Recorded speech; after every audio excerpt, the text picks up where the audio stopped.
You got to be kidding. It's killing me. It took forever. Sorry, everyone. Somebody here, try it right now, Justin. I got it. Yeah, Does it work? You can see me grousing about the fact that it's harder than friggin' hell to find the dang start button.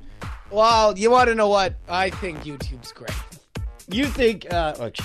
Oh my God. You got to be kidding me. Freaking. Let's, All right. Save it. Save it, bro. All right, we're going to record this thing. Sorry I'm not wearing my trademark hair. Get up. Hold on. We got to tell everyone that we got to tweet this business out.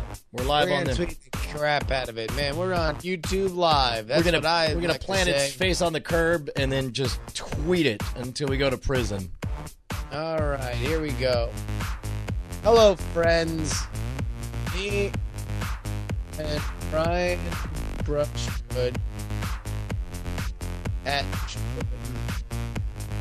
are live here.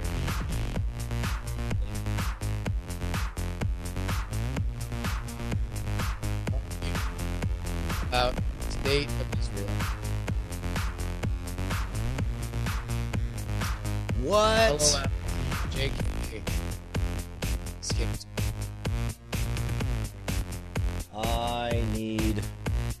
I cannot believe it was this hard for me to find the friggin' button to start this. I apologize to everyone for starting all late.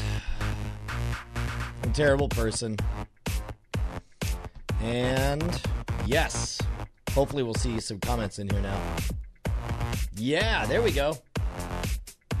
Look at that. There's us in the past. Remember that? Remember when we were doing that? Just seconds ago? I remember I'm doing this. Doing what? Shaking my thang. By thang, I mean hands. Right. There we go. What is this new photo of you that I see on your avatar with you with the sunglasses? Oh, I was in Syracuse, and my buddy AJ Chavar, who is a photographer for the Washington Post, had this awesome, like, rebuilt Polaroid camera. It was like a retro Polaroid camera that used actual film. Okay. And so I was, he's like a great photographer, and I was standing outside the dome, and I had my glasses on. He's like, "Do me a favor, just look into the sun," and took like that. Look triumphantly to the stars, like they're your next conquest. Absolutely. That's so what it looks like.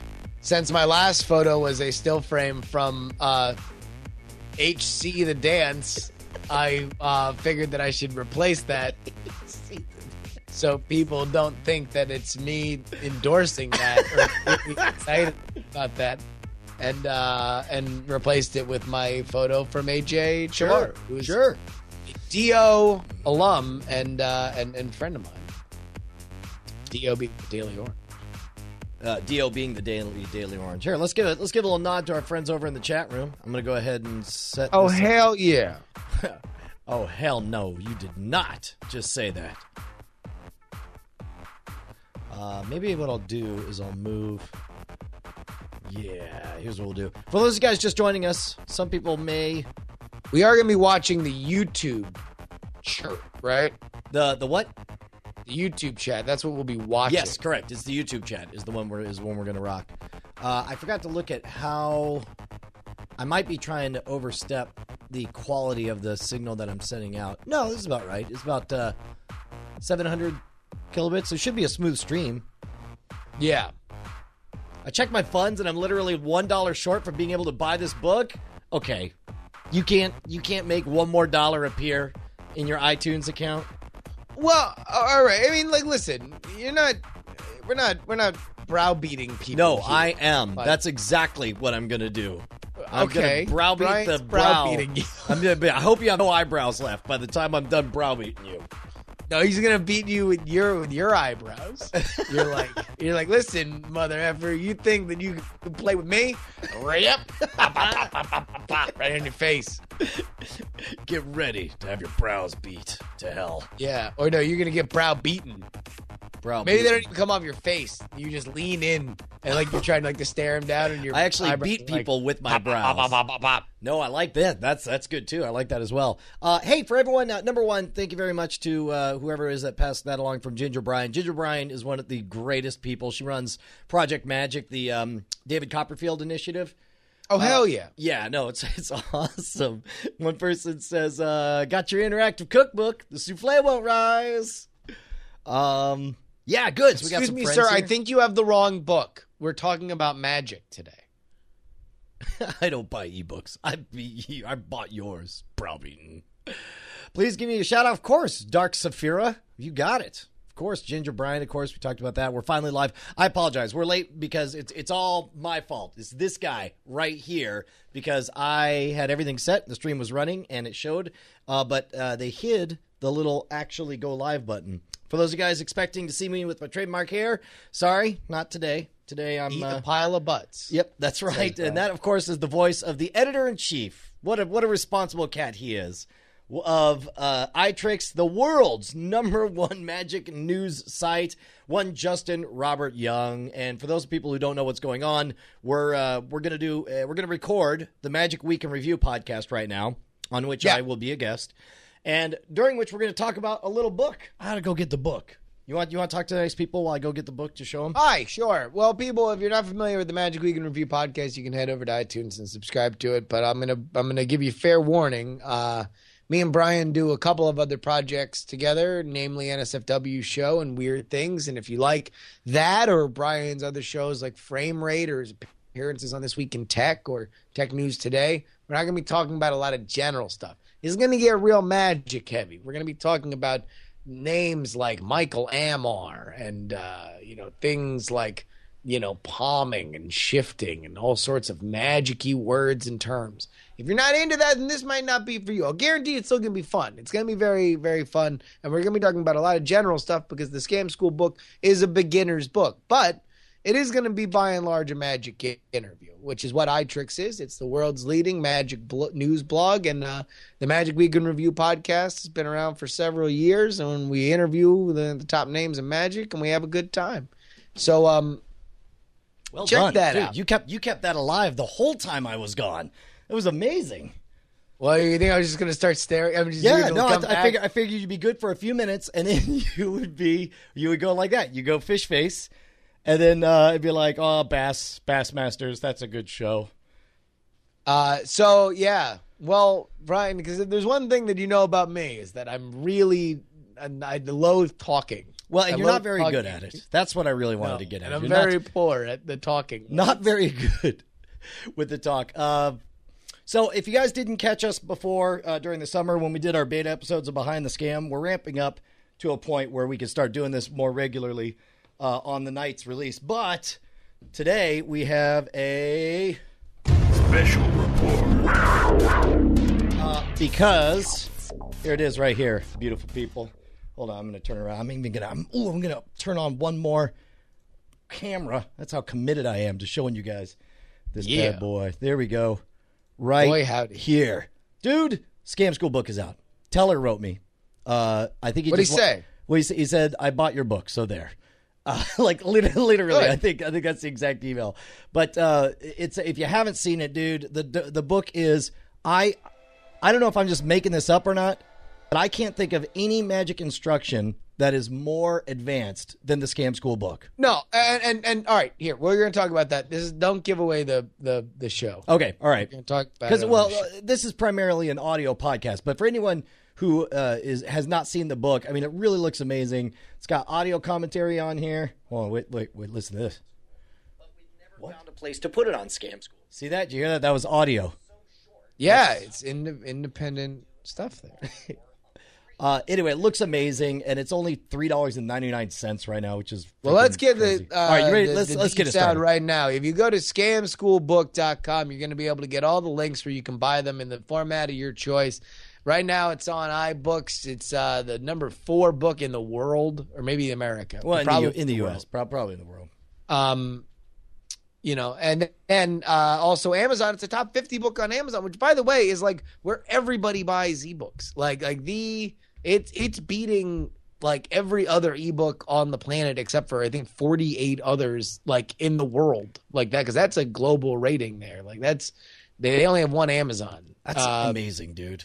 That is incredible. I mean, it's like I am stunned at the reception that it's gotten. I'm very, very flattered. A lot of people have said very nice things, and they've been very supportive. And what I'm really interested to see is how long. I love the fact that in the chat they're saying, "Eat it, bossy pants." How you like that, Tina seriously, Fey? shove it right in your pipe and smoke it, Faye. That's right. So here's the deal. We're going to talk about the origins of the Scam School book. I mean, we've talked about Scam School as a project a little bit. Actually, that's how me and Brian met, was talking about Scam School on the Magic Weekend Review. But yeah, we're going to be talking about all about the project. It's going to be really super awesome and hilarious. But throughout whatever time you hear this and you're like, wow, listen, when they first started talking about it, this project seems stupid and dumb and irrelevant to my life. But now that you guys are talking about it, I'm really, really want to buy it immediately. You can go to scamschoolbook.com and just pick it up. Because if maybe using this platform, we're able to get maybe a little diddly-doo action and move Brian you're up saying higher on the Amazon rankings. We might be able to just we're 99% of the way there. We just got to take out those jokers with the romance books. Which is better. Apparently a romance book, a very popular romance book trilogy. Yeah, right. Released yesterday. The heck is that? Every person on the planet is like, I need to buy all of them. It's like Chris Farley and the fact. Lay off! I'm starving. Lay off me! I'm starving. It was a hell of a day, hell of a challenge to take up at this point. But we stood our ground. We even defeated. Maybe this will be it. Maybe this will be it. And I'll tell you, we're going to talk about Magic. We're going to talk about the book. Let's just get right in. All right, let's jump right into it. Now, you've got your own thing to get started here, right? Yeah, I'm going to add the music later. So this is an audio podcast, by the way, for anybody listening. So while you're watching the video, when it comes out as Magic Week in Review with just Robert Young, he won't be able to see me giving him the finger and that kind of thing. No. All right, go ahead. Neither will you. First of all, I got to give an important shout out to Johnny11379. He's amazing. I hear he's my biggest fan, but that's all just hearsay and conjecture. Take it away, Justin. Here we go. All right. Hello and welcome to the Magic Week in Review, bringing you newsroom and culture reports from the front lines of the magic industry. Oh boy, friends, thank you for your patience. We are back live and direct with a very, very special episode. Yes, your friend, my friend, the host of Revision 3's Scam School is here on the program, Brian Brushwood. Huzzah! Welcome back to the Magic Week in Review. It all started here 4 years ago. The Magic Week in Review. Was it Magic Week in Review or Stars of Magic podcast when you came out to Halloween Horror Nights? I think we did both. I think we did material for both podcasts. But yeah, no, I mean, I interviewed you initially. That's how I met you, was interviewing you for the Magic Week in Review when Scam School first came out. And we will talk all about Scam School, and more specifically, the brand new, and I would say revolutionary Scam School ebook. It really is something special, folks. You're really going to want to hear about it. As soon as I tell you that trickshotmagic.com is the number one place where you need to buy all of your magic needs. Folks, Sam Blankenship runs a tight ship. He's been super supportive with this podcast. He's been super supportive with iTricks in general. And you absolutely need to no, bro, I'm not recording this. Are you recording this? No, I thought you were recording this. Craptastic. Okay, I thought you were recording this. We're going to have to do that over again. Yes. Okay. Here we go. All right. Hold on. This is are you recording? Hello. Wait, you're recording? You're recording? I'm recording okay. now. All right, good. All right, go. Hello and welcome to the Magic Week in Review, bringing you news, rumor, and culture reports from the front lines of the magic industry. I'm Justin Robert Young, editor of iTricks.com. Joining me is one of my favorite people on the planet. Yes, Revision 3's Scam School host and author of the brand new Scam School Book 1, an ebook that has taken the world by storm in only under 24 hours of its release, Brian Brushwood. Oh my God, it is so good to be back here. This is the podcast that started it all for me. You were my first big magic podcast. No. Yes. No. Well, that was actually, yeah, there was a thing, there was another podcast that was also calling itself the Magic Week in Review at the time that has since not called it the Magic Week in Review. But yeah, I think me and Dodd interviewed you right around the same time. Right. And we bicker about it on who was first. You did. It was actually kind of adorable. But the point is, Scam School is what brought us together, because I knew about iTricks and I knew of you. But then when the phone rang and it's like, holy crap, it's iTricks. They want to interview me for my little Scam School show. So it's very exciting. Absolutely. All right. Well, real quick, let me remind everybody, trickshotmagic.com is where you need to go to buy all your magic needs. Folks, Sam Blankenship runs a real tight ship. He's got the best thing going. He's the best deal going today right there is a trick shop because they're a brick and mortar magic shop. Okay, it's not some fly-by-night crazy clearinghouse in an unmarked warehouse down in a shady district where a bunch of pimps and hustlers are plying their trade and they're going to ship you a thumb tip from there or some crazy flash-in-the-pan nonsense. No, this guy is going to give you exactly what your routine needs, what you need as an artist to get better, whether or not it's the hot new thing. TrickShotMagic.com is where you need to go. Tell him iTrick sent you. Brian. Yes, sir. Scam School Book 1. Now, let me just get this out beforehand. Brian has not paid any money for me to endorse his product. I don't have any money. The Trick Shot Magic ad is a paid ad. Brian has not paid me anything. I will say this. The Scam School book is the most revolutionary instructional ebook I've ever seen in any form. It is designed from the ground up with the ebook format in mind. The pictures are fantastic. They're all original photography. He's got links to all the Scam School episodes that he talks about. It's 200 episodes worth of Scam School content in there. Original videos and original audio commentary. Let's start from the beginning. Yeah. Why did you want to do this? Because it is amazing to me how many people keep asking for either a DVD set or a book. And a DVD set is good because you would get audio commentaries and that kind of stuff. But the problem is it would be the exact same video content that you get on the web, and it would be, I guess, slightly more convenient if you had bad bandwidth to have the physical DVD. But the DVD idea seems kind of awkward. I mean, I remember I bought like the Strong Bad Emails DVD set. And I was so super excited because I love the Strong Bad emails. But like, then I never watched the DVD. Like I watched the DVD once and I realized like, wow, I really don't want to watch an hour's worth of Strong Bad emails as much as I love this show and I love watching it weekly. Yeah, exactly. Well, and that's the thing is that the book was a more appealing idea because it would be a much more condensed way to get the knowledge. Because especially nowadays with what's possible with ebooks, in a physical book, it's like it's frustrating to have to read like 4 or 5 paragraphs in a row just to understand which way to hold your freaking pinky on there. But then as an ebook, you're able to, you've got the words, you can put the subtleties and the explanations in there, but then you can also click and watch a 10-second short video showing multiple angles, showing exactly how to hold the cards for this trick or that trick. And it's a lot more mobile than, let's say, if you were to sell a bunch of branded, video content, right? Like, I mean, if you were to sell a DVD, now you can, especially in a smartphone and iPad world, in a post-PC world, as many call it, you are able to take all this stuff with you wherever you go. Now, real quick, before we go any further, I just want to pull the curtain back on everybody listening to this via podcast. We're recording it live on YouTube on their brand spanking new. There's packing peanuts everywhere. Their live stream function, which means we have a lot of people who are unfamiliar with the Magic Week in Review, and some even Brian himself, beyond just what you've done on Scam School, that are asking a lot of questions here live. You want to take the questions from the chat? I will take questions from everybody watching live periodically. So keep sending them right there in the comments section, and I will read them. Where they fit, or if I see a good one. So just so you guys know who are listening right now via podcast, if I just say something like, let's say, "Oh Kush 69, awesome show." That's not a question. That's a comment. But just so you know, I'm not just saying random words. You don't have a disease that causes you to randomly shout a series of numbers and letters and then a question or comment. Exactly. I'm not. It's not Irish weed 69. Oh, Kush 69.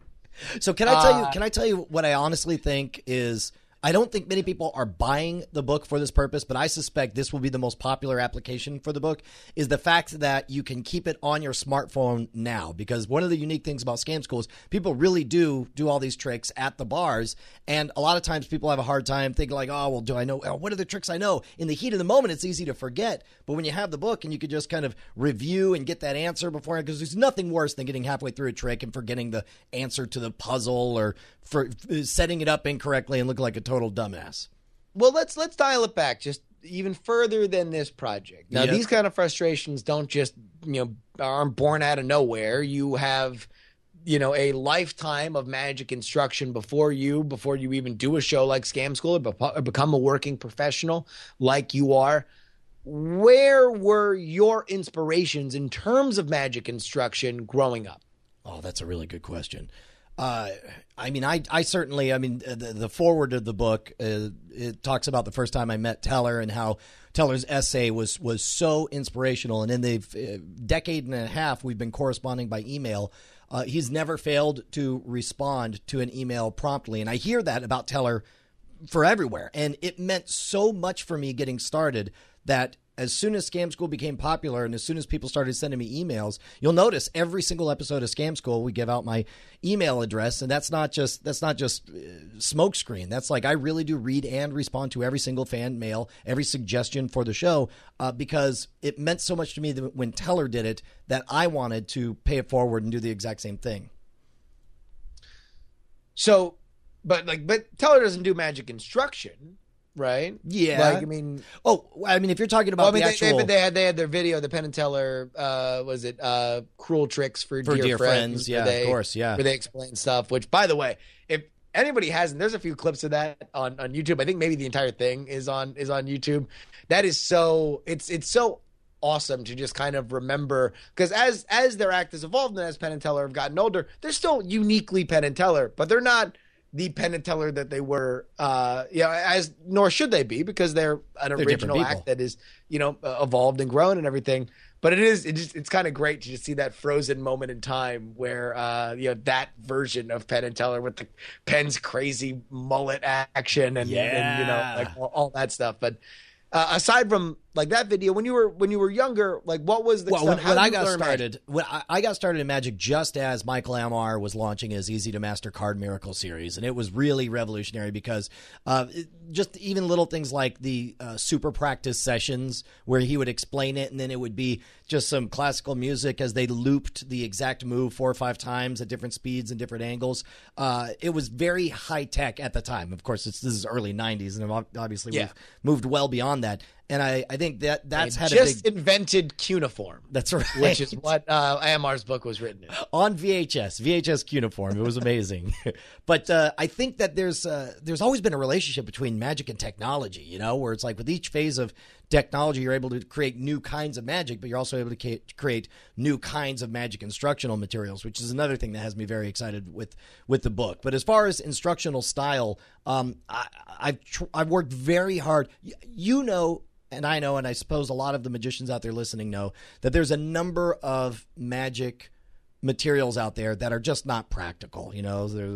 Start off by talking about your travels in India and how you came across this magical amulet. Well, they're routines, and they're routines for people that are in a very specific point in their career. Like you are a traveling magician, you perform gigs, you have a set thing where it's very modular. You start a bit, you go to another bit, you go to another bit, and you want to work in a modular element to that, right. But it's not for beginners or people who are just interested in magic, and magic's always been a youth-oriented kind of thing. You know what it is? It's a lot of people sell the costume that they wear for the trick, and then people pick it up, and because it's in the instructions, they try to wear the same costume, and it ends up not fitting. It looks ridiculous on them. Nobody believes that you were just in India last week. We saw you in homeroom class.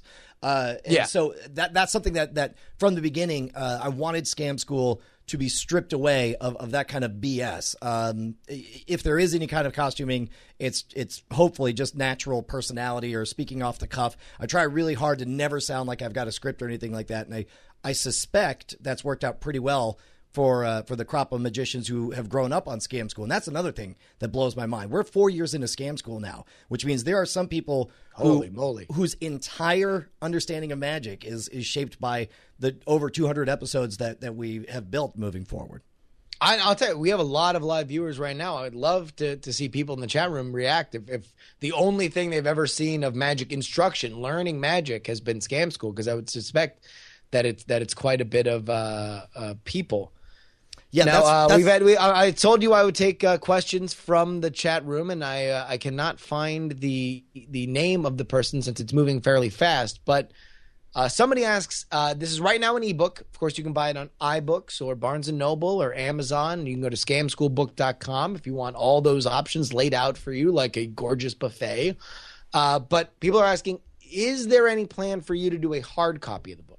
Yeah, no, I would love to. That's one of those things where it's going to depend on what opportunities we have to do it. To be honest, it was a real tough decision to both decide what we wanted to do with it and in what way we wanted to get the word out on it. And originally 2 years ago, I had talked about going out and actually getting a traditional book publishing deal. But the problem is those are highly inefficient. And a lot of people don't believe that that magic actually sells very well. So we obviously have a very passionate online following with Scam School. And this was an opportunity to just have no stakes. Like, it's not going to kill you. I can create an ebook. It's very easy to get it pushed out to all different platforms simultaneously. And then when it does, it would be great if 6 months from now I could call a publisher and say, hey, my name is Brian Brushwood. I know you've never heard of me, but I have the number 1, 2, 3, and 4 top magic books in all of the Amazon store. And once that happens, then we could talk about a deal. I'd rather come from a ground-up perspective where we already have a proven commodity, not a top-down where I'm trying to convince them that I'm worth something going into the negotiation. But, at that point, would it be more feasible for you to just do it yourself? I mean, maybe. The problem is, like, I self-published The Professional's Guide to Fire Eating, and that's a hassle. You got to front thousands of dollars to get it all physically printed, and then you personally have to go and make all the commitments with all the different publishers, or I'm sorry, not publishers, the distributors out there. And so nowadays, I essentially only sell The Professional's Guide to Fire Eating on Amazon because it's easy, and because I don't want to be in a warehouse fulfilling goods. I want to be out on the road performing. I want to be doing Scam School or the live podcasting stuff. And so if I am going to do it as a print book, it'll have to be where somebody wants to front the cash to me and they want to handle everything. All right, we're going to go back to the YouTube chat room. King of Cards 91.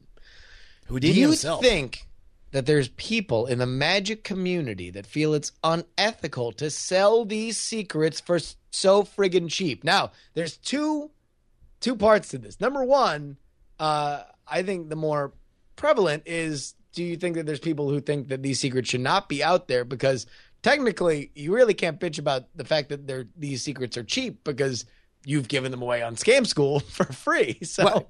Well, and nothing's free. I mean, look, it takes your time and it takes your effort. If I wanted to give away the secrets, it would be to me, what we do on Scam School is not in any way giving something away. The very structure of Scam School requires you to invest the time and effort. It's not fun to watch Scam School if you just want to know the secret. It is fun to watch Scam School if you want to learn the trick. And I think that's all anyone wants in magic, is what we want are more talented magicians out there. That's the difference between exposure is you just want to know how it's done so you can scratch that mental itch. Teaching is you want to gain the skill so that you could be in the club. And that's why people are so excited to have young magicians coming into their local magic club. Nowadays, though, it's a lot different. Most young magicians are getting their start on YouTube, and YouTube is this mixed bag. It's a semi cesspool of kids full on ripping off the work of magicians out there and explaining the tricks poorly for free, or just exposing tricks or performing and lying with camera moves. There's so much noise out there.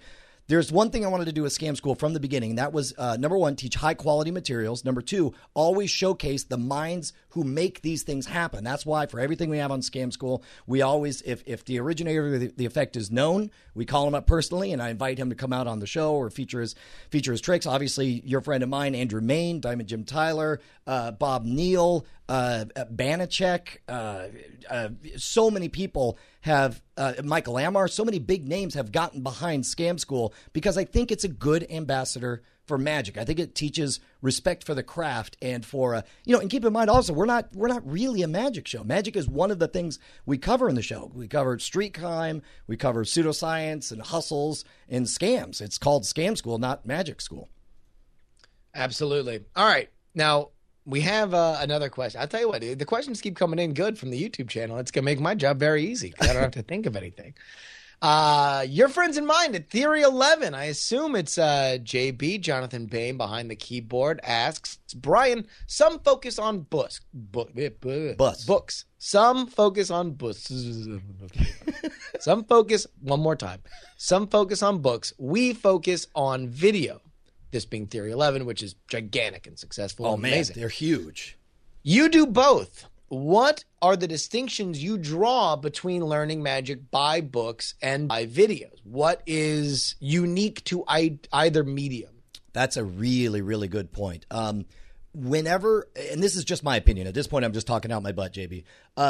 When the problem, the risk you run with a video instruction is that when you can see everything, it becomes much easier to simply parrot everything that you're seeing. And then you end up, as we discussed earlier, wearing somebody else's costume. That doesn't really fit because you're making the same jokes that Daniel Garcia did because you heard him say it on Scam School. Whereas with books, it forces you to internalize the material from a presentation standpoint, and you understand the mechanics, but then it forces you to figure out, like, okay, I'm going to have to say something to give an excuse for me to turn around and look at this object. Those are the things that I don't even know that it's bad necessarily. It's just a factor to consider. That I know that I went around doing a Michael Amar impression for like 3 years after learning all of his stuff from his L&L. But would that be so? That would be more with video.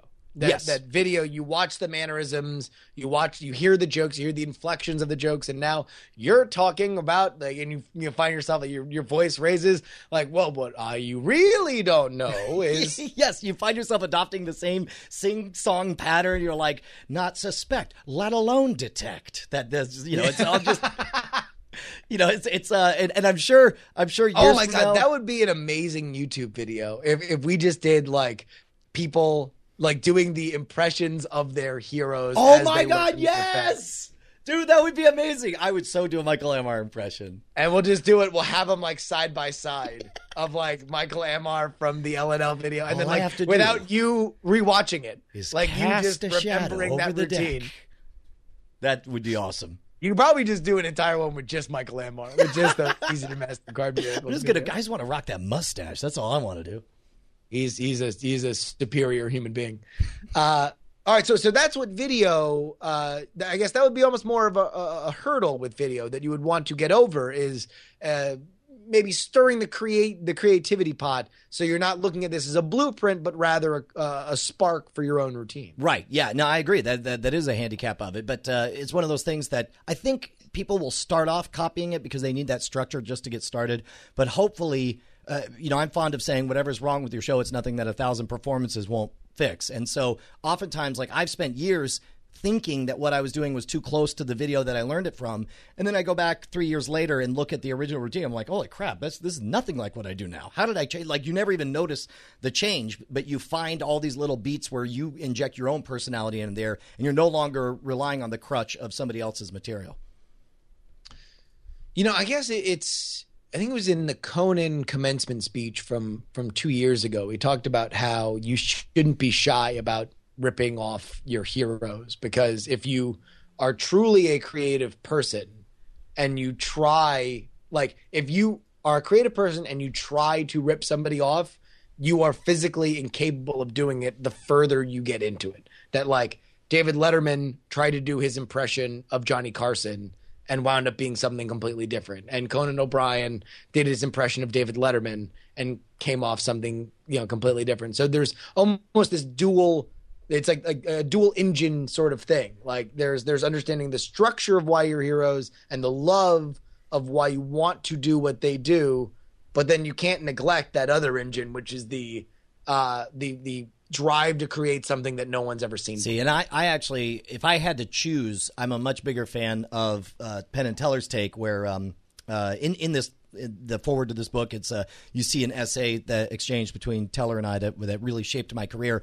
But in my part of the essay, I asked him, I said, I'm trying to let hate, not love, be my driving force. And people ask me what that means. In an article, I think it was in G Magazine a billion years ago, Penn or Teller said that when you love something and you try to be it, the best you will achieve is be a pale imitation of what you love. Whereas if you let hate be your driving force and you insist on being the opposite of everything you hate in an art, then you create something every bit as valid and as good. However, it's unique and original. So it's like, and for me personally, it was like, I knew I wanted to be Penn and Teller, but there already was a Penn and Teller. It wasn't going to happen. So it's like, so if I'm not going to try to let my love for them lead the way, then I needed to do something else. And so for me, it's like, what do I hate in magic? I hate the bright colors and the sequins. I hate the stock lines, the fact that you could tell somebody's just waiting for the next opportunity to throw in a one-liner that he has pre-prepared. I hated the out-of-date music that I was hearing in performances. And so everything that I put into my show was raw, it was visceral, and it was, as far as I know, completely unique in its own way. Do you think that idea, that sequined, stage illusionist kind of idea, has been sort of officially replaced in pop culture with the tight jeans, Affliction T-shirt? I'll tell you, between Blaine and Angel, and there's been a million other people that have Dynamo's huge in the UK. Keith Barry was on American television last year. Dan White did his thing, but it almost seems like now when you think of, when they want to do the stock magician character in a movie or something, they're no longer the top hat or the 80s, sequin, vests, poofy shirts, the pirate looking shirts, cummerbund, poofy shirt, Copperfield sort of thing. So now it's the street magician. I would totally agree with that, and that is meant only as a compliment to the success of somebody like a Chris Angel, because obviously it doesn't become overly done without somebody having done it so powerfully and visually and successfully that everyone knows who to copy now. But when I remember when David Blaine came on the scene, his whole thing was to be just a rejection of what you were seeing on World's Greatest Magic. It wasn't polished. It wasn't a bunch of chatter and lines and music. It was nothing at all but a guy on the street with a deck of cards. And I remember being bummed because it was like, well, you replaced this picture with this blank canvas. And when Chris Angel first came on, I was really stoked because I'm like, oh, good, this guy's at least trying to inject some personality and excitement into it. But you're right. Now, he did such a powerful character that now it's ripe for parody and it's overdone. Or somebody could make that case. Well, it's distinctive. I mean, like, comedy comes from recognition. Right. So you can't, I can't be like, oh, hey, everybody, I got a great impression for you. Hey, look at me. I'm Doug. I'm Doug. See, that's Doug. That's my friend Doug, because nobody knows Doug. Yes, exactly. You have to do something that people recognize so they can know whether or not it's funny. There was actually a really, really, really good one here. Let me see if I can find it. Yeah, go ahead and scroll back. Cross Me Jeff, right? Which is more valuable, free drinks or smiling and laughing audience? And it sounds kind of like a silly question, but I'd like to ask you, obviously with Scam School, kind of the sexy hook is like, hey, invest 4 minutes and you'll have a free beer tonight because you can memorize this super awesome way that you get. It's like, the reason why it fits on Revision 3 is like it's hacking, it's social engineering. Well, and that was the reason that we had created the tagline, the only show dedicated to social engineering at the bar on the street, is because Revision 3's traditionally been a tech network. Nowadays they do all kinds of geek culture stuff, but at the time it was all tech shows, and I was trying to shoehorn my way into their tech network with this hook on there, and I didn't want it to be hey, learn magic to impress your friends, just because there's a billion other things that do that. I love the idea of a specific measurable hook. And so we always made it about scoring a free drink at the bar. And the truth is, I buy them drinks at the shoots. It doesn't really matter. But it's fraud revealed. Scam School's a scam. But I will tell you this much. It's a scam inside of a scam. Exactly. Scamception. Yo, dog, I heard you like scams. So before the show started, I got really worried that I was a fraud and a liar because I was like, I'm telling everyone these will buy them free drinks. One day I'll be at the revealed bar. live on YouTube. Exactly. And so I went to a hotel bar. It was a Holiday Inn in outside of Lincoln, Nebraska. I had a day off, and I was like, I'm going to put these to the test. I need to know they work. I don't want to be a fraud. So I said, I'm going to go in there. I'm going to buy my first beer myself, and I'm just going to introduce myself, and I'm going to not pay for another beer. I'm going to use these to win the beers. And that was Did you want to like leave a certain level of drunk? Oh, sure. I mean, the more I drank, the more obviously awesome of a performer I must be, right? So you're like, if I black out, then I am the best ever. That is the night that I learned you should never drink with a mission. You should never it was brutal, man. It was probably the most hungover I'd been in 5 years or whatever.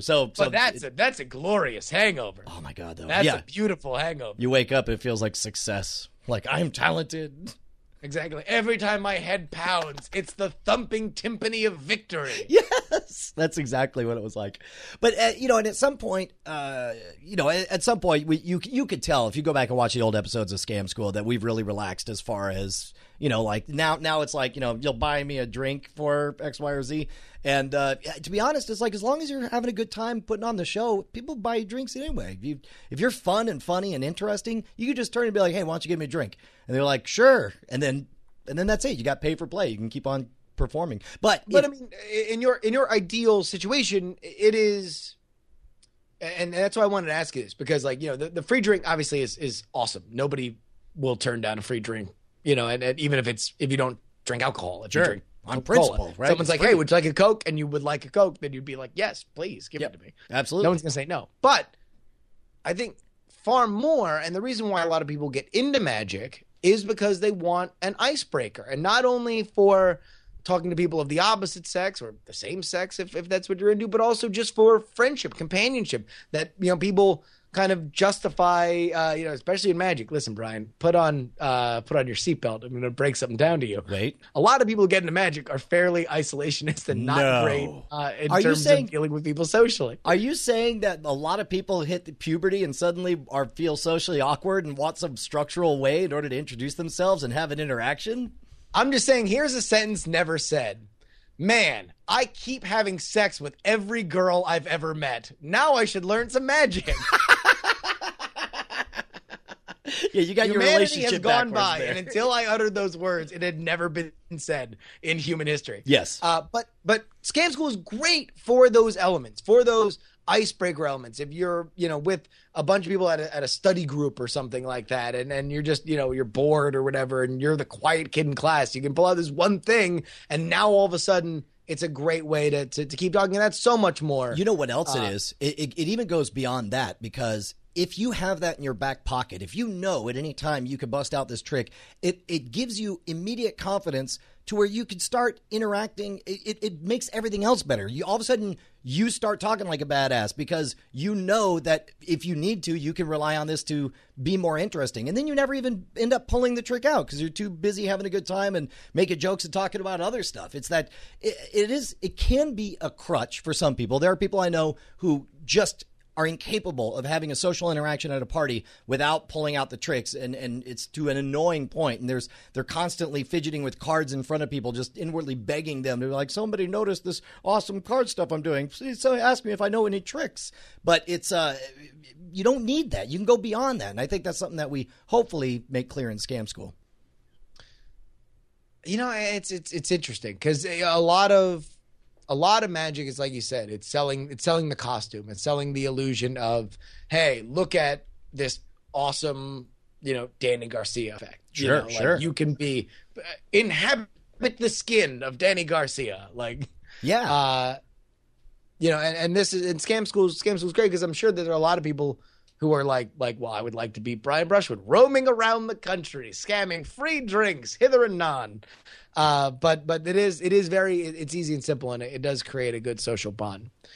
Oh man, there was a really, really good. King Card says that's exactly how I got into magic. I actually have a speech impediment, and magic, and by extension, Scam School totally got me through that, which is really, really awesome. Also, correcting me, GHIDFG said, nah, F word off. We're in it for the drinks. Fair enough. That's Either fine. way, King of Cards 91. I just noticed said, "Man, I've been so guilty of that, sitting with the cards, flashing." That's the reason I know it. I was that guy for 4 years, and it was a big concerted effort. Once I started doing magic professionally, I was like, I can't be that guy who all the time is doing magic. Now that this is a job, that'll be my excuse to not really do magic socially. And so for a good 5 years, I would just refuse to do magic. And I was kind of a jerk about it. People would be like, "Oh, you're a magician? Show me a trick." And I'd be like, "Oh, you're an accountant? Do my taxes." Nowadays, though, I mellowed on it, and because most people are asking because they genuinely do want to see something. But a lot of people just knee-jerk, reflexively say, "Magic, show me a trick." And then you find yourself performing in the worst possible situations where you got somebody who is there to bust you. On the space shuttle. Yeah, exactly. In the middle, when you're a getaway driver for a bank robbery, they're like, go left on Main. Oh, you're a magician? Yeah. Can you show me something? Yeah. Well, no. It's like you don't want to. I get a bunch of emails from people who are just getting started, and they say, "Oh, my sister smacks the cards out of my hand while I'm performing, and how do I make them not try to screw up my tricks?" And I'm just like, don't. You have the power. Just don't. You got the touch. You don't say no. You don't get to perform. You got the touch. Yeah. Thank you. I'm glad you were there for me on that. All right, so let's talk about this book specifically. When you're devising it, because again, I do think that in 3 months, when people see the success of this book, and people who know and people who care and people who want to know where ebooks are going and really want to understand why it's different and the capabilities that you're looking at now that, the reviews just hit today to date the podcast for the iPad 3. It's going to be released in the next couple days. And again, we're going to have just even more market saturation of tablet computers in general. What was on your list of what is on the ultimate ebook?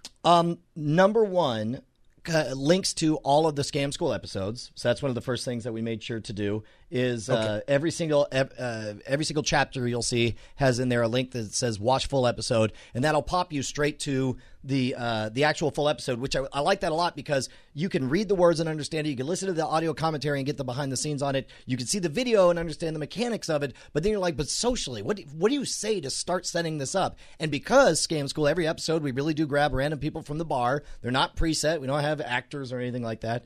And so you actually get the in the trenches experience with it. And I mentioned the audio. So these are links, right? So right. if you are on a tablet that is not currently connected to the internet, then you won't be able to get it until you get onto a Wi-Fi thing. Correct. But the entire trick itself, as well as a visual element of you shooting, and that we're watching right now live, a video of you performing the effect is there, and that's not a link. That's immediately right there embedded in the ebook. Right? Yeah, correct. And I'll tell you, man, that's the awesome thing about this is that we were able to put in 40 kind of living video illustrations and 70 audio commentary tracks, which as far as I know, I don't think I've ever seen a book that had audio commentary tracks for every single trick. And it's great because there's so many things.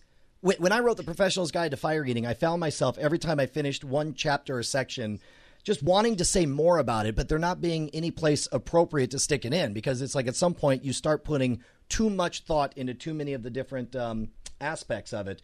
And then it just becomes tedious to even learn from because you're reading all this, and then one time I did the trick and an old lady said blah. And it's like at some point people tune out and you just stop caring. But the audio commentary is perfect because it's an extra tidbit, an extra layer, and it's the voice of the author talking directly into your ear. How long did this take? Half a year. I mean, even from what point? Like what point are we considering the beginning and what were the hardest elements to put together? I'll tell you the hardest elements was figuring out how to deal with what a mess the ebook format jungle is right now, just in general, because you've got it's evolving. It is going through. I don't even want to say teen years. It's tween years right now. Yeah, absolutely. It's like you've got. It's watching Disney XD. There you go. You've got .mobi. You got EPUB, and like some of them allow you to, for example. It was not possible until just a few weeks ago to wrap text around a picture. You could not do it in any platform at all. And I knew that was the biggest thing is I wanted it to be pretty and I wanted it to be highly visual. I wanted to have a ton of pictures. I wanted it to be easy and fun to read. And that was all not doable until this new platform came out, Vook.com, VOOK.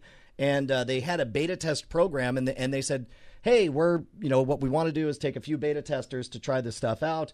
And our goal is for you to be able to create your book in our platform, and then you click one button and we translate it over into .mobi, into to EPUB. We publish it with the Nook store, on the Amazon store, on the iBook store, and it was a dream come true. Now, even then, there was still being in beta. It was terrifying to have half the book written and have that suddenly vanish, like completely vanish. And so I had to call them up, and they're like, "Oh, we got it backed up here somewhere."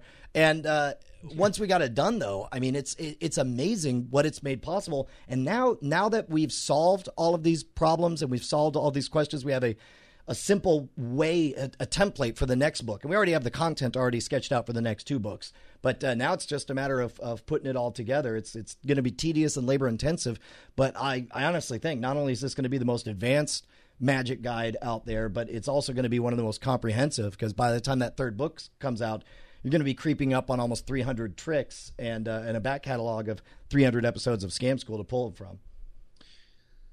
Now, obviously, fans of yours from other projects like NSFW Show or Frame Rate, or people who've seen you on This Week in Tech or TNT are going to buy this. Scam School fans, of course, are going to want to buy this. And Magic fans, who hear about it, they'll want to buy everything, that really just want to see, because they have a vested interest in what Magic stuff is out there on the market, are going to buy it. Who else do you view as the perfect consumer for something like this? Like what person, if you could talk to this group right now and say, dude, I made this for you. This is your thing, buddy. Well, don't count out of the magicians out there. I'm sure there's some number of magicians out there that think, oh, this is going to be entry-level stuff. It's going to be beginner stuff. Here's the thing. The content was selected based purely on the pain to glory ratio for all of these. So some of these will be super beginner stuff to you, somebody more advanced. But there will be dozens of other tricks, because if something fools me, then it goes on Scam School. And once it's on Scam School, we look at putting it into this book. I love, and I mean that sincerely, everything from how to throw playing cards to how to fake throw playing cards, which will make sense when you read the book. I don't know that there's one key demographic out there.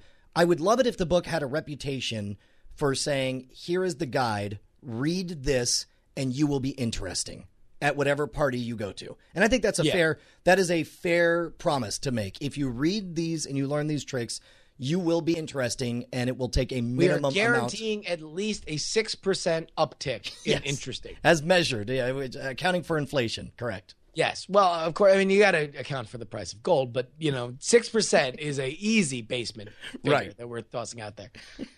All right, real quick. You mentioned that it is an absolute jungle out there in terms of ebook formats and where you can buy them, what you can do on each one. New devices are coming out constantly. We're still kind of in a race to unify exactly what people can do, not only in a business sense for companies like Apple and Amazon, but also in a technology sense, as rapidly we become things that were impossible to do on a tablet 4 years ago are now super easy, and who knows how that curve will continue to go up.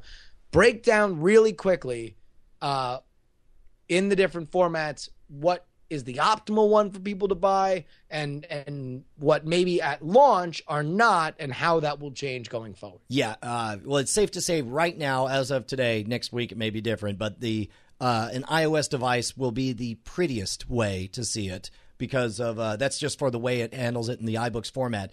It will be complete no matter which way you do it, because what we did is we set up redundancy. Because, for example, and for the people watching the video, I'm showing it right now, you'll notice that the embedded images just show up like you just click play on a picture and the picture suddenly comes to life and starts moving. The problem is that Amazon is all over the map in the Kindle side of things, in that they've got different apps to read Kindle books. You can read them on your computer. You can read it on an Android device. You can read them on an iOS device. When you go to Amazon and you look at the book, it will say media enhanced, and it'll say media enhanced only visible on iPad or iPhones at this time. Now, to get around that, what we did is we set in links, external links to all of the video and audio content. So that way, whether you got a Kindle Fire, whether you got it on an Android, whether you're reading it on the computer, it doesn't matter. You'll be able to see everything. It's just that at this minute, it's prettiest on iOS devices,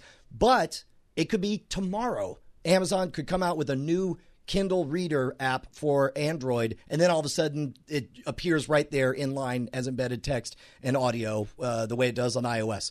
So it's an awkward. So there will be no update from you. No, you won't.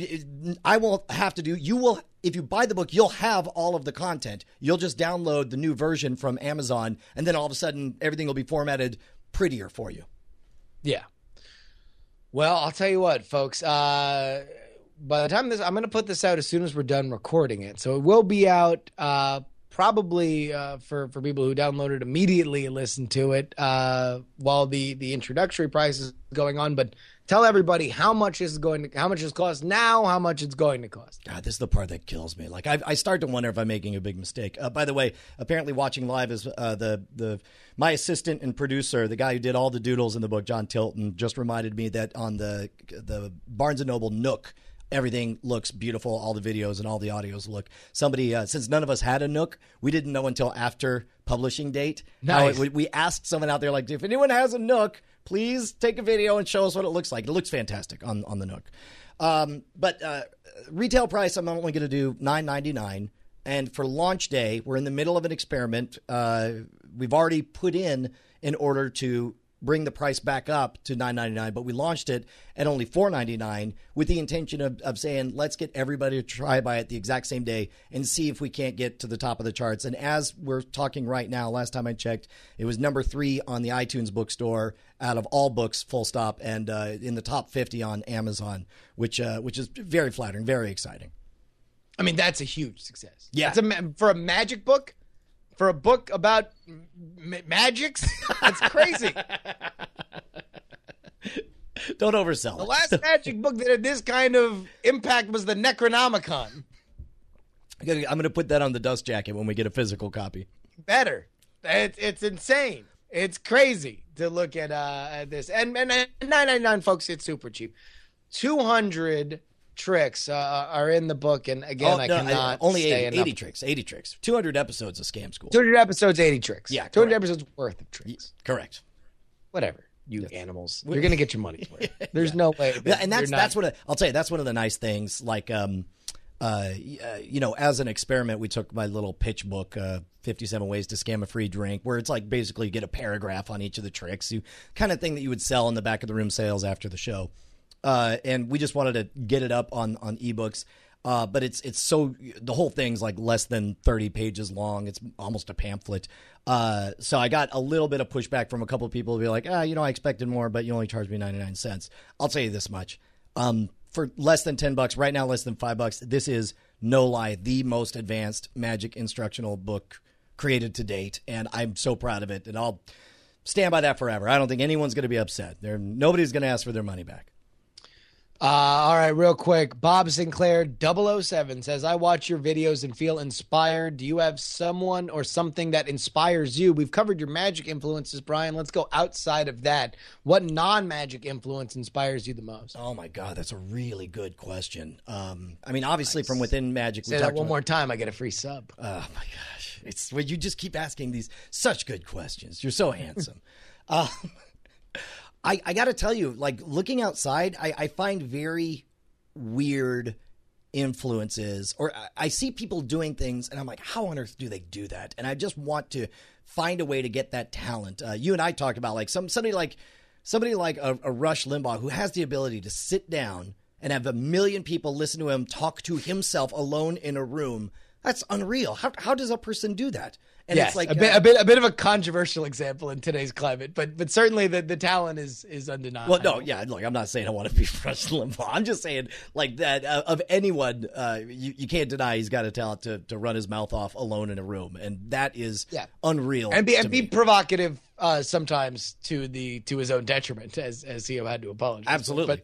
Absolutely. And certainly, a lot of my heroes are in podcasting. In the early days of podcasting, I saw people who were striking out outside of traditional media, going it alone, using the internet as leverage. So, obviously Leo Laporte and the entire crew over at Revision 3, they are pioneers of media, and what they do will determine the way everything's consumed. I mean, look at what's happening right now. There are tens of thousands of people that are going to hear this, and we're live streaming it right now on a platform that didn't even exist 6 years ago, just before 8 years ago.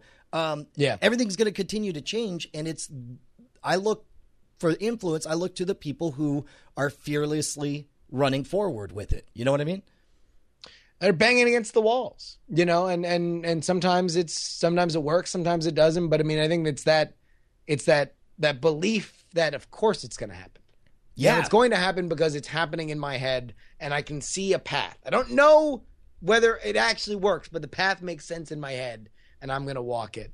I know. I mean, we've talked about this a lot. A lot of these questions, I'm just going to let you know, guys, they're just completely fake because I've talked to Brian probably more than my own mother. So yes, I think that's totally an inspiring element. People are, by the way, saying that you sound like Charlie Sheen when you go into your low register. Me? That if you close your eyes, what? Yeah, that this is all right. So just folks, people are saying right now in the YouTube chat room. This is something I've never heard. I just said how much I talked to Brian, how many times that I've been. I mean, probably because I got podcasting hours with Brian. I think we're probably, eclipsing 3,000 at this point. Oh, easily, if not more.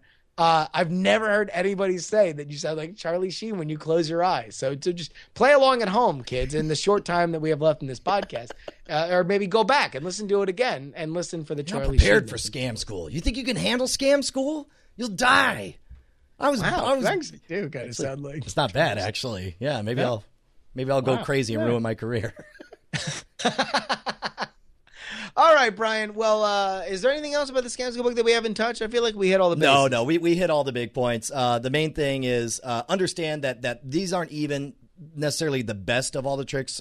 There's stuff that hasn't made it onto Scam School yet. There's stuff that's from there. We didn't cherry pick these are the best, and the next book are going to be the less good ones. We were really amazed with the amount of material that we were really excited about, and we realized originally it was just going to be 2 books, but I think we got 3 books here. So now we're going to try to get back into it, and hopefully you'll hear from me again sometime during the summer, trying to get people to grab some more. Absolutely. And let me also just really quick, you mentioned your road manager and the guy who put together this book, John Tilton. He poured his heart and soul into this. I think it's as much his book as it is yours.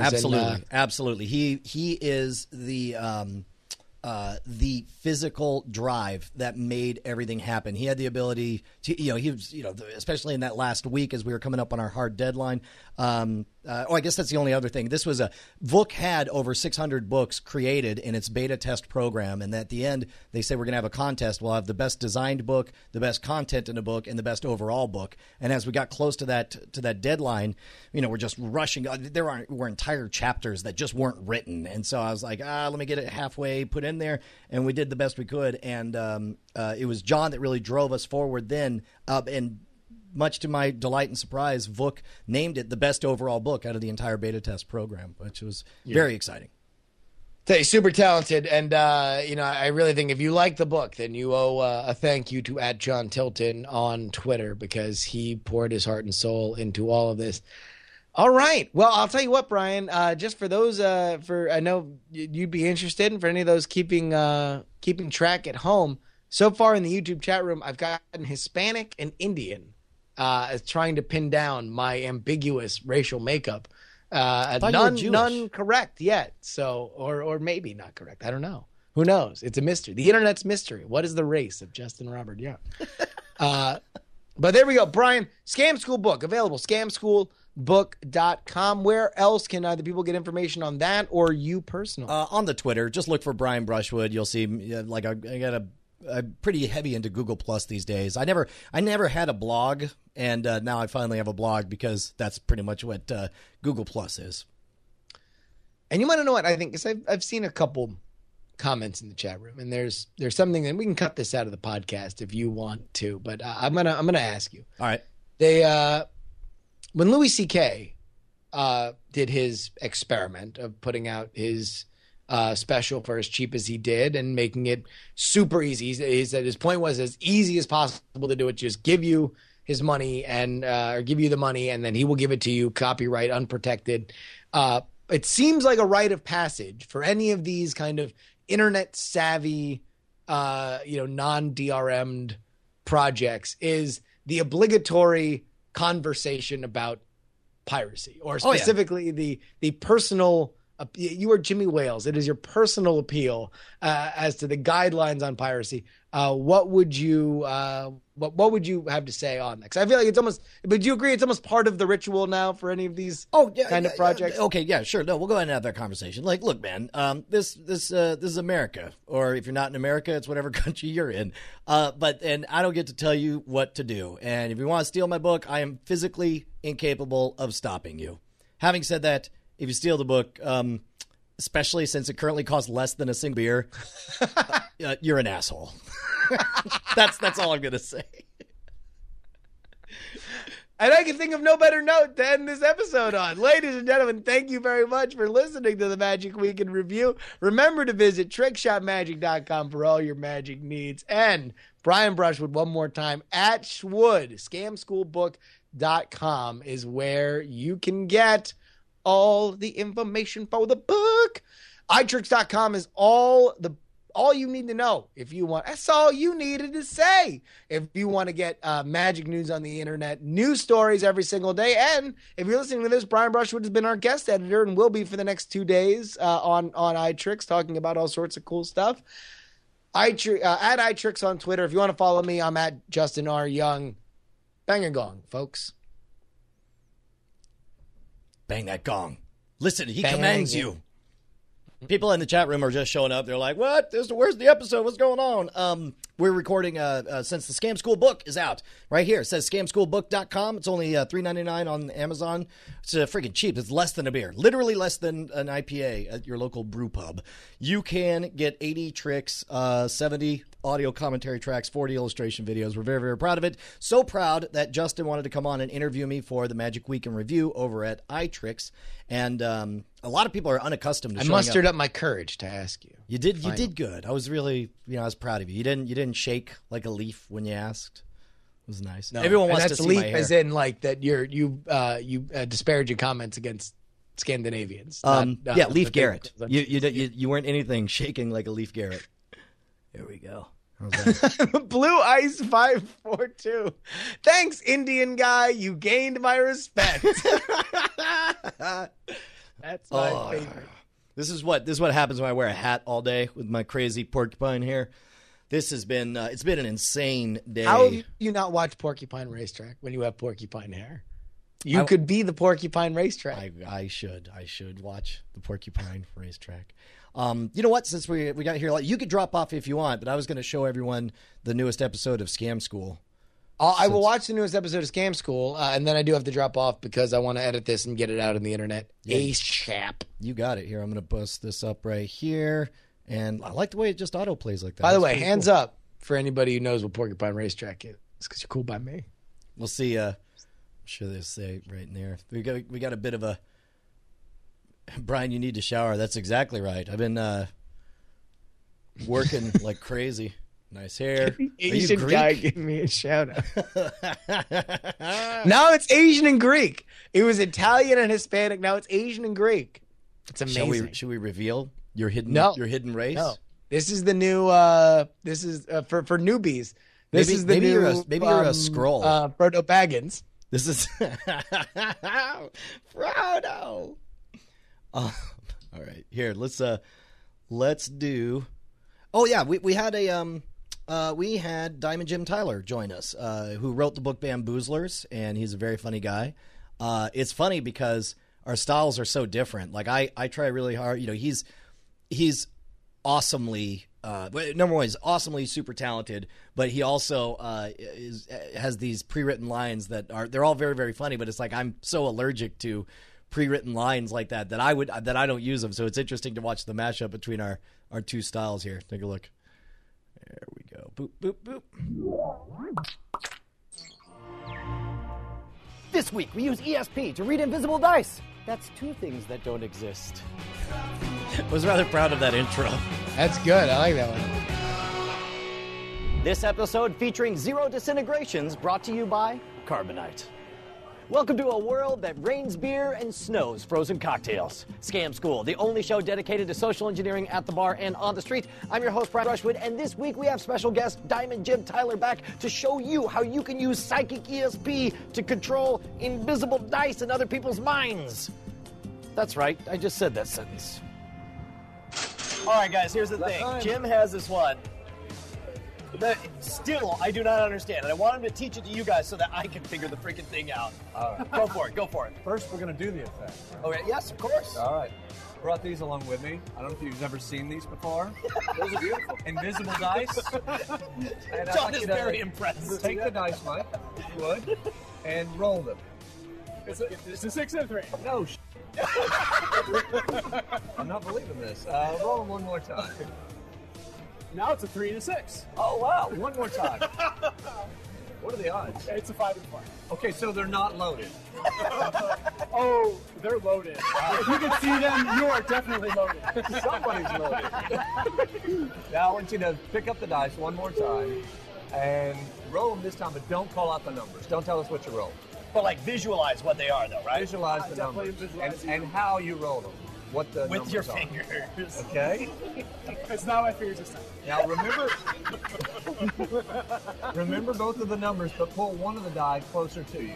So now you have a die in front of you. Yep. Right. Concentrate on that number and multiply it by 2 in your mind. Times 2. Right. Okay? Yeah. Now you're going to add 5 to it. Yeah. All right. Now whatever that new number is in your mind, Yeah. multiply it by 5. Got it. Okay. Now the number that you didn't use, Yeah. that you cast aside, add that to the number that's in your mind now. All right, you got a final number. You got a big number, final number. It's not that big. It's only 39.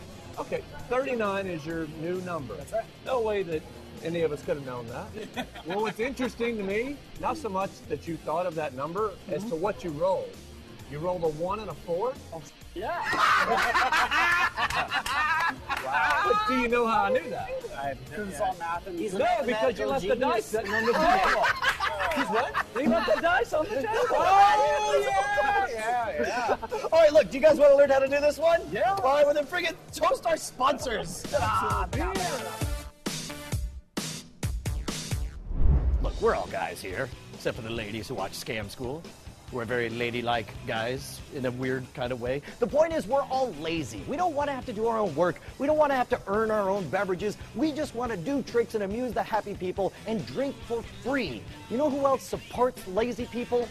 Carbonite. Carbonite wants you to be lazy. They don't want you to have to think about backing up your important documents or files when your computer explodes, because it's going to explode. Happens sooner or later. All computers explode. It's a law. It's Newton's law of exploding computers. And the point is, when it happens, you can be like, whatevs, I signed up for Carbonite, and all my data was magically backed up to the cloud, where it will live forever. That's why I'm busy drinking at the bar. And the best part is, you can get an entire year's worth of coverage for only $59, and if you sign up for a free trial using promo code SCAMSCHOOL, when you do buy it, you'll be able to get 2 months absolutely free, and you will be lazy at the bar, not thinking about backing up your data. Because that's handled by Carbonite. All right, so we obviously heard all the steps as you walked through them, but walk us through, like, what did you do? Because to take the random number 39 and suddenly know it was a what and a what? All you have to do is, once you know their final number, is subtract 25. And what does that give you? So if So we 39. subtract 25, and the way I like to do it, 14. yeah, the way I like to do it, because sometimes you're drinking, they're drinking, and it's loud, you forget, you may not. I'll subtract 10 and 10 and then 5. Yeah, okay. So I know it's 29, 19, and then I subtract 5, that gives me 14. And the first digit tells you the number that they started with, 1, and the number that he didn't use. So you even know which Without dice fail? they Yes, had. yes. Okay, so I'll try it with John. All right. Okay. Okay, so you got 2 numbers. Yes. Pull one of them towards you. Promise me you'll remember both of them. In fact, just to be clear, just whisper to Bill what the two numbers are and which one you're pulling. That way I know. That way we lock it in, because sometimes people can't remember. That is kind of hard. 7 is not a valid dice number. Okay, all right. Damn it. All right, so you got, all right, the one that's pulled towards you. Yes. I want you to multiply times 2. Yes. And then I want you to add 5. Okay. Yeah. Okay, good. Now I want you to multiply your new number times 5. It's not an app. You got it? Okay, got it. And then finally, whatever your latest number is, add whatever this other dice is to it. Okay. And you have a final number in your head, Yes. which is 76. Billy. Yeah. And that means you had a 5 and a 1. Yeah. Oh, that's amazing! That's like magic, dude. Yeah. That's awesome. All right, look, Good thank job. you so much, Diamond Jim. This is badass. welcome. I love you. You're welcome. Please marry me. All right, you guys want to just see something for fun? Yes. Yeah. Yes. Yeah.